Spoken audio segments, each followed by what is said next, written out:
Je voudrais parler ici à tous les étudiants qui partent en stage, peu importe votre domaine d'activité. Quand vous entrez dans une entreprise, que vous avez un encadreur, quelqu'un qui vous suivait, un tuteur. Sachez que tout ce que vous faites compte dans votre évaluation. Je veux dire même les commentaires que vous faites.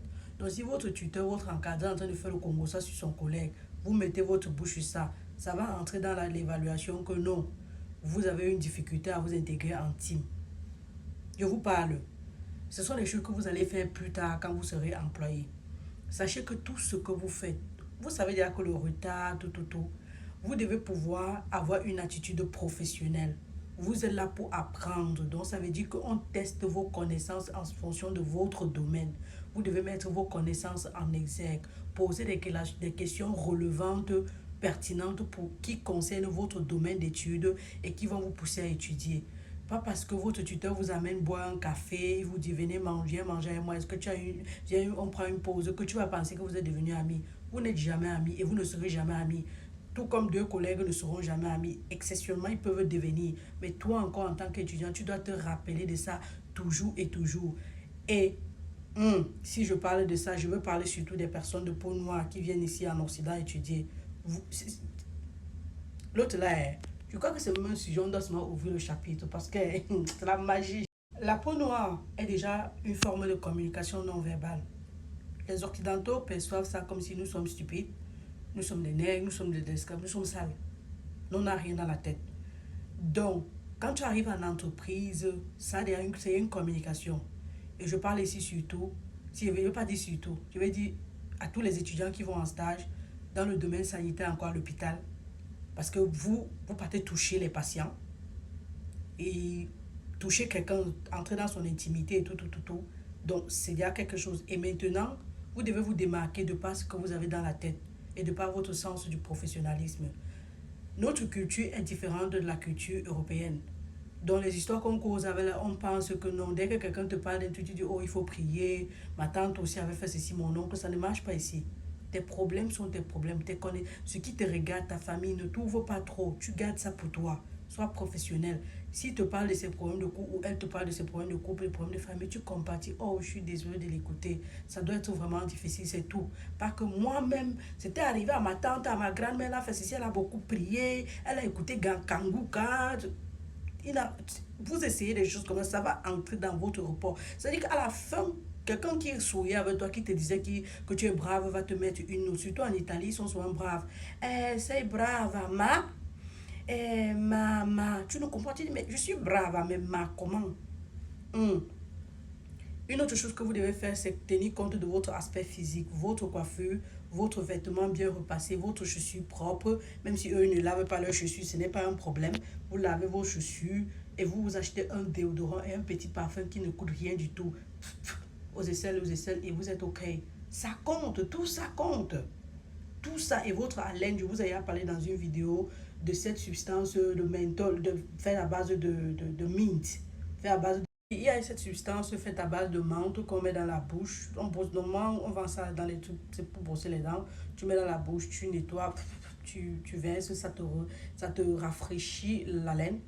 C'est bien, quand tu parles, tu es correct, quand tu te présentes, tu sens bon, tout ça. Moi, je vous dis les choses que moi aussi, j'aurais aimé qu'on me dise non. Et, mais là, j'ai fait la précision sur les gens qui immigrent. Parce que l'immigration n'est pas facile. Immigrer de ton pays pour un pays européen ou d'un autre pays, c'est pas évident. Tu dois comprendre leur culture et ça demande du temps. Et entre-temps, tu commets des bêtises. Ça peut te toucher mentalement parce que les critiques sur ta personne, sur ton état, je sais pas, sur des choses qui sont parfois ne même pas relevant ou important, pertinent, ça te touche mentalement. Tu veux être correct, non, sois juste toi, mais professionnel. Quand tu vas en entreprise, ce ne sont pas tes amis. Quand tu vas à l'hôpital pour faire ton stage, ce ne sont pas tes amis, ce sont tes supérieurs. Ils sont là pour t'évaluer. Même quand tu marches, on évalue tout. On évalue tout. Tout ce que tu fais, on évalue. Tout ce que tu fais, on évalue. Donc, sois vraiment. Et tu pries beaucoup quand tu es enseignant. Bon, ça, c'est pour ceux qui prient. Donc, les choses comme ça, évitez de dire ça à vos supérieurs, vos seniors, vos tuteurs, vos encadreurs. Il faut prier. Voici l'eau bénie. Voici le chapelet. Tu connais. Tu fais ça quand tu es un collègue avec quelqu'un, tu connais un peu la personne, tu conseilles, ou évite de trop t'ouvrir. Ça fait qu'on te juge sur ta personne et non sur ta compétence ta compétence et tes habilités. C'est ce qu'il faut éviter. Il faut être à l'heure au travail, il faut être à l'heure en stage. Et il faut éviter de trop parler. Quand les moments de pause comme ça, viens pas boire le café, tu dis, oh non, je voulais lire quelque chose, j'ai quelque chose à regarder. Je cherche à lire ça depuis, juste pour éviter d'être trop présent.